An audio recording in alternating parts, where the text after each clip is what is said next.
Hi நண்பா நண்பி, நம்ம இன்றைக்கி எந்த படத்தோட ரிவ்யூ பார்க்க போகிறோம். முகின் ராவ் பாவியா நடித்து தியேட்டரில் ரிலீஸ் ஆகிற ஜிந்தர் பெட் மூவி படத்தோட ரிவ்யூ தான் நம்ம பார்க்க போகிறோம். படத்தோட கதை பார்த்திங்கன்னா, மலேசியாவில் ஒரு மியூசிக் பேண்ட் டீமில் சிங்கராக இருக்கிற நம்ம படத்தோட ஹீரோவான முகின் ராவ் பார்த்திங்கன்னா, அவங்களோட கான்ட்ராக்ட் முடிஞ்சு இந்தியாவுக்கு கிளம்பணுங்கிற நேரத்தில் எல்லாருமே பார்த்திங்கன்னா ஏதாவது ஒரு ஊருக்கு போனால் அந்த ஊருக்கு ஞாபகமாக ஏதாவது பொருள் வாங்கிட்டு போவோம் இல்லையா. அதே மாதிரி தான் நம்ம படத்தோட ஹீரோ பார்த்திங்கன்னா ஒரு ஆன்டிக் கடையில் போய் அவங்க அக்கா பையனுக்காக பார்த்திங்கன்னா ஒரு ஜின் பாக்ஸை எடுப்பாங்க. அந்த பாக்ஸை பார்த்ததுமே ரொம்பவே பிடிச்சி போயிடும்.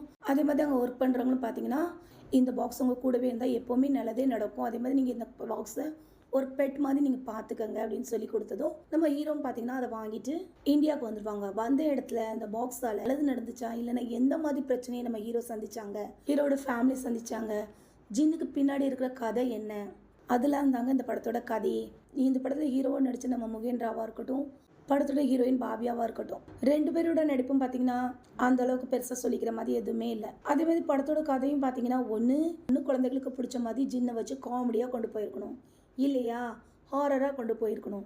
ரெண்டுமே இல்லாமல் சொதப்பி வச்சுருக்காங்க. இதுவே குழந்தைகளுக்கு பிடிச்ச மாதிரி எடுத்திருந்தான்னு வச்சுக்கோங்களேன், வேறு லெவலில் இருந்திருக்கும். அதே மாதிரி காமெடிங்கிற படத்தில் இந்த படத்தில் எந்த ஒரு காமெடியும் பார்த்தீங்கன்னா எதுவுமே ஒர்க் அவுட் ஆகலைங்க, அவ்வளோதான்.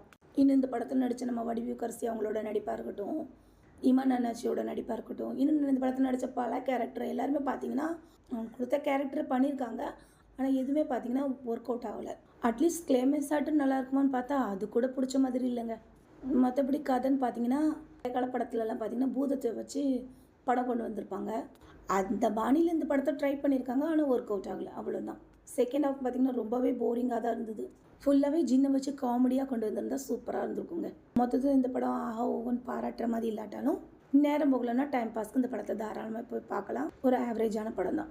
இந்த வீடியோ உங்களுக்கு பிடிச்சிருந்தா லைக் பண்ணுங்கள், ஷேர் பண்ணுங்கள், மறக்காமல் நம்ம சேனலுக்கு சப்போர்ட் பண்ணுங்கள் ஃப்ரெண்ட்ஸ்.